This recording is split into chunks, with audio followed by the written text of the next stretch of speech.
కాజులూరు మండలం పల్లిపాలెంలో land ceiling యాక్ట్లో ఉందని దాదాపు 11 ఎకరాల ల్యాండ్ను రెవెన్యూ అధికారులు స్వాధీనం చేసుకున్నారు. అయితే ఈ ల్యాండ్కి సంబంధించి ప్రస్తుతం తోట త్రిమూర్తులు ఆధీనంలో ఇప్పటివరకు ఉంది, ఎమ్మెల్సీ ఆధీనంలో ఉందని రెవెన్యూ అధికారులు చెప్తున్నారు. ప్రస్తుతం ఈ విషయంపై మనతో మాట్లాడడానికి ఎమ్మెల్సీ ఉన్నారు. సార్, ఏంటి ఈ ల్యాండ్ సీలింగ్ యాక్ట్లో ఉన్న ఈ భూమిని తోట త్రిమూర్తులు ఆక్యుపై చేసుకున్నారని ధ్వంసం చేస్తున్న పరిస్థితి ఏంటి, అసలు ఇష్యూ ఏంటి? ఇది ఆక్రమించుకున్నటువంటి భూమి ఏం కాదు, రిజిస్ట్రేషన్ ద్వారా కొన్నటువంటి భూమి. ఇది 2005లో కొనటం జరిగింది. అప్పసాని మహాలక్ష్మి, నూనె శ్రీదేవి అనేటువంటి వాళ్ళ పేరు మీద ఉన్నటువంటి భూమిని మేము కొనటం జరిగింది. ఇంకా కొంతమంది పేరు మీద ఉన్నటువంటి భూమి కొనటం జరిగింది.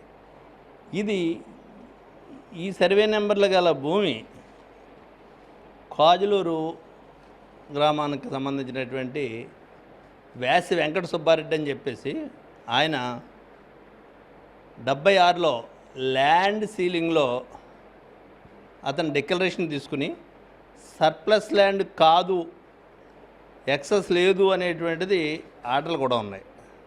మొత్తం ఈ భూమి అంతా మీకు ఎక్స్ట్రా ఏమీ లేదనేటువంటిది ల్యాండ్ సీలింగ్ కేసు చేసినటువంటి ట్రిబ్యునల్ ఇచ్చినటువంటి ఆర్డరు అప్పట్లోని. అంటే 76 అంటే ఈ వేళకి 48 సంవత్సరాలు అయింది. 76 నుంచి తర్వాత కొంతకాలం పోయిన తర్వాత 91లో ఈ భూమిని అప్పసాని మహాలక్ష్మి వగైరాలకే ఈ భూమిని ఆయన అమ్మేయటం జరిగింది. మహాలక్ష్మి, నూనె శ్రీదేవి వాళ్ళకనే.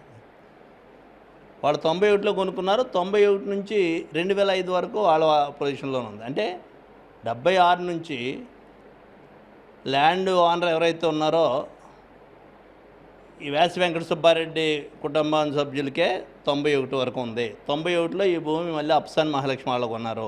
91 తర్వాత 2005 వరకు వాళ్ళే ఉన్నారు రికార్డులోని. 2005లో మేము కొన్న, మా కుటుంబ సభ్యులు కొన్నారు. కొన్నటువంటి భూమి 2025 వరకు 24 వరకు మొన్నటి వరకు ఈ క్షణం వరకు ఆ భూమి రెవెన్యూ రికార్డులోనే మేము ఉన్నాం, దస్తావేజుల రూపం ఉన్నాం. ప్రభుత్వం నుంచి వచ్చినటువంటి కాంపన్సేషన్ కానీ, బ్యాంక్ లోన్లు కానీ అన్నీ జరుగుతున్నాయి.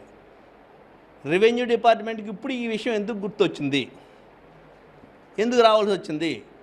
ఒక దుర్మార్గమైనటువంటి ఆలోచనతోటి. నేను భూమి కొనుక్కున్నప్పుడు ఏం చూసుకుంటాను, రెవెన్యూ రికార్డుల్లో భూమి కొనుక్కున్నటువంటి భూమికి సంబంధించినటువంటి యజమాని పేర్లు ఉన్నాయో లేదో చూసుకుంటాం. రెవెన్యూ డిపార్ట్మెంట్ ఏదైనా కేసులు అయ్యి ఉన్నాయని చూసుకుంటాం. మూడోది, రిజిస్ట్రీ ఆఫీస్కి వెళ్ళి ఈ భూమి రిజిస్ట్రేషన్ ఉందా, ల్యాండ్ 22A ఏమన్నా ఉందా అనేటువంటి చూస్తాం. అటువంటి ఏమీ లేవనేటువంటి దశలో కొనుక్కున్నాం. మేము కొనుక్కుని 24 సంవత్సరాలు 23 సంవత్సరాలు అయింది. ఈరోజు వరకు లేనటువంటి సమస్యని కావాలని చెప్పేసి దుర్మార్గంగా రాజకీయంగా ఈ విషయాన్ని నన్ను ఇబ్బంది పెట్టడం కోసం చేస్తున్నటువంటి ప్రయత్నం. అయితే ఇక్కడ నేను ప్రశ్నించేది, ఈరోజు ఈ ఆర్డర్ని ఏదైతే ఆర్డీఓ పాస్ చేసినటువంటి ఆర్డర్ ఉందో, 2011లో ఒక ఆర్డర్ పాస్ చేసామని చెప్పేసి దాన్ని ఇంప్లిమెంటేషన్ చేస్తున్నామని చెప్పేసి 2024లో ఈ రోజున రావటం జరిగింది. దీనికి మాకు నోటీస్ ఇచ్చారు. ఆ నోటీస్కి మేము రిప్లై ఇవ్వటం జరిగింది. రిప్లై ఇచ్చిన దాని మీద ఆర్డర్ పాస్ చేసామని చెప్పేసి ఈరోజు మా లాయర్ గారు ఇంటికి గోడ కంటించేసి ఈ ఆర్డర్ని వెళ్ళిపోయి భూమి హ్యాండ్ ఓవర్ చేసుకుని మిషన్లు 3 మిషన్లు 4 మిషన్లు పెట్టి ఆ చెరువు గట్టు చెరువులు ఉన్నటువంటి చెరువులు గట్టన్నీ బద్దలు కొట్టేసి వాళ్ళు అంతే విధ్వంసం చేయవలసినటువంటి అవసరం ఏమొచ్చింది? చట్ట ప్రకారంగా మీరు ఏం చేసుకున్నా పర్లేదు.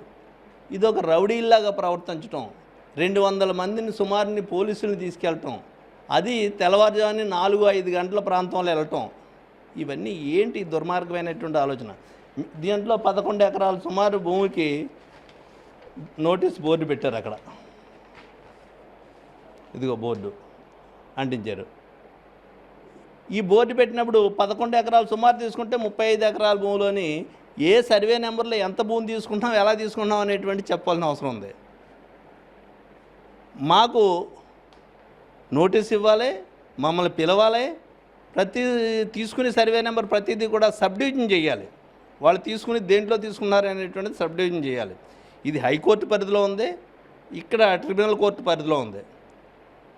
మరి ఎవరినో సాటిస్ఫై చేయడానికి, ఎవరినో సంతృప్తిపరచడానికి పై అధికారుల దగ్గర నుంచి మాకు ఒత్తిడి ఉంది, రాజకీయ నాయకుల దగ్గర ఒత్తిడి ఉంది, సీఎం ఫేసీ నుంచి మాకు ఒత్తిడి ఉందని చెప్పేసి ఈ రకమైనటువంటి ఆలోచన చేయడం అనేటువంటిది ఇది చాలా దుర్మార్గమైన. రెవెన్యూ అధికారులు తోట త్రిమూర్తులకు సంబంధించి నెల రోజుల క్రితమే నోటీసులు ఇచ్చాము, సర్ప్లస్ ల్యాండ్లో మొత్తం 35 ఎకరాలకు సంబంధించి 11 ఎకరాలు సర్ప్లస్ ల్యాండ్ ఉందని మీకు నోటీసులు ఇచ్చామని కూడా చెప్తున్నారు.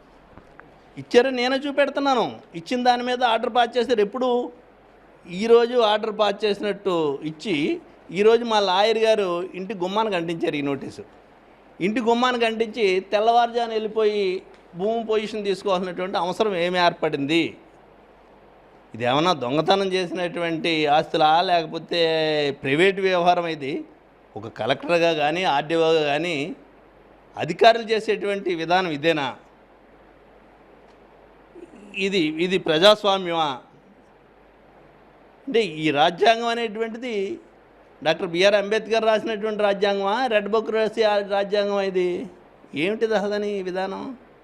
చాలా దుర్మార్గమైనటువంటి విధంగా 2005లో మీరు 35 ఎకరాలు మొత్తం మీరు కొన్నారు. అప్పటి నుంచి డాక్యుమెంట్స్ సంబంధించి కొన్నామో లేదా అనేటువంటిది నేను చెప్పడం కాదు. ఆర్డీఓ రికార్డులోని, రెవెన్యూ రికార్డులు అన్నిటిలోని నా పేర్లు ఉన్నాయి.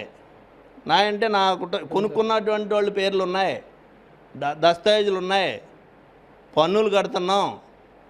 ఈరోజు వరకు మా ఆధీనంలో ఉంది.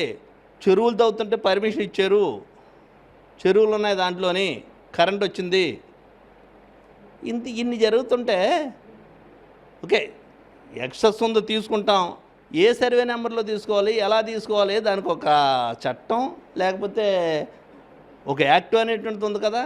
అదేమీ కాకుండా రాత్రికి రాత్రి తెల్లవారితే ఏం జరిగిపోతుంది అనేటువంటి దశలో 4 గంటలకు వచ్చి చూసుకోవటం, ఆ ప్రాంతానికి ఒక భయభ్రాంతులు చేయటం. అక్కడ ఒక రోడ్డు ఉంది పొలంలోకి వెళ్ళేటువంటి, ఆ రోడ్డు ముందు పోలీసు 200 మంది పికెటింగ్ వేయటం, ఆ ప్రాంతానికి ఇంకా పొలం మీదకి వేరే పొలాలకు వెళ్ళి రైతులందరినీ దౌర్జన్యంగా ఆపటం. మీరు ఇలా వెళ్ళటానికి వెళ్ళారంటే అరెస్ట్ చేస్తామని చెప్పటం. పొలాలకు గడ్డి తెచ్చుకునే వాళ్ళు కానీ, పాలు తీసుకునే వాళ్ళు కానీ, పొలాల్లో అక్కడ ఉన్నటువంటి పాకల్లోకి వెళ్ళేవాళ్ళు కానీ, ఇది ఎక్కడ చూడలేనటువంటి దౌర్జన్యకాండ కింద కనపడుతుంది. ఇది ఇప్పుడు కనీరి అనగటువంటిది. ప్రైవేట్ వ్యక్తులు కొట్టుకుంటారు, దెబ్బలాడుకుంటారు, అనేక సంఘటనలు జరుగుతుంటాయి రాజకీయ నాయకుల మధ్య కానీ, ప్రైవేట్ వ్యక్తుల మధ్య కానీ. ఇది ఒక డిపార్ట్మెంటు, రెవెన్యూ అధికారులు ఈ రకమైనటువంటి చర్యలు తీసుకోవటం అనేటువంటిది రేపు ఇవన్నీ కూడా మేము హైకోర్టులో కంటెంప్ట్ వేస్తున్నాం. వీళ్ళు కంటెంప్ట్లో వీళ్ళందరూ కూడా ముద్దాయిలుగా నిలిచే పరిస్థితి వస్తుంది. ఈరోజు అధికారాలు ఉండొచ్చు, పోవచ్చు. అధికారం అనేటువంటిది ఎవరికి శాశ్వతం కాదు. కానీ అధికారులు అనేటువంటిది అధికారం చెప్పినట్టు చేయటం కాకుండా చట్టాలు చెప్పినట్టు చేయటం అనేటువంటిది అది ప్రజలు అందరూ హర్షించే విషయం. అది చివరిగా పొలిటికల్గా తోట త్రిమూర్తులు వైసీపీలో కంఫర్ట్గానే ఉంటారా, కంఫర్ట్గానే ఉన్నారా, పార్టీ మారుతారని ప్రచారం జరుగుతుంది? వైసీపీ పార్టీలో కంఫర్ట్గా ఉన్నారా లేదా అనేటువంటిది నాకేమైనా ఇబ్బంది ఉందని చెప్పాను ఎప్పుడైనా మీకు? ప్రచారం గురించి మిమ్మల్ని అడుగుతున్నాను కాదండి, నాకేమన్నా ఇబ్బంది ఉందని ఎప్పుడైనా చెప్పానా? ఇప్పుడు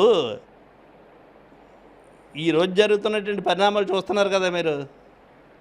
చాలా దుర్మార్గమైనటువంటి విధంగా వీళ్ళు వ్యవహరించడం అనేటువంటిది ప్రజాస్వామ్యం.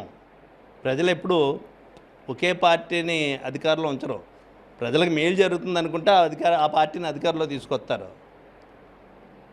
లేదనుకుంటే ఎక్కడ పెట్టాలో అక్కడ పెడతారు ప్రజలు. ఇటువంటి దుర్మార్గ చర్యలు మాత్రం ప్రజలు మాత్రం రోడ్డు మీదకి వచ్చి బహిరంగంగా చెప్పలేకపోవచ్చు, కానీ సందర్భం వచ్చినప్పుడు మాత్రం ఖచ్చితంగా దాని యొక్క ప్రభావాన్ని ఓటు రూపంలో చూపెడతారనేటువంటిది మాత్రం చెప్పగలుగుతున్నాను. పార్టీ మారుతారనే ప్రచారం ఉంది. నేను అనేక సార్లు 30 సంవత్సరాల నుంచి రాజకీయాల్లో ఉన్నాను. గెలవటం జరిగింది, ఓడటం జరిగింది. ఇవన్నీ చూసి వచ్చినాడు. నాకు ఏం తెలియని కాదు. వీటి వల్ల ఏం జరుగుతుందో ఏం జరగదో నాకు తెలుసు.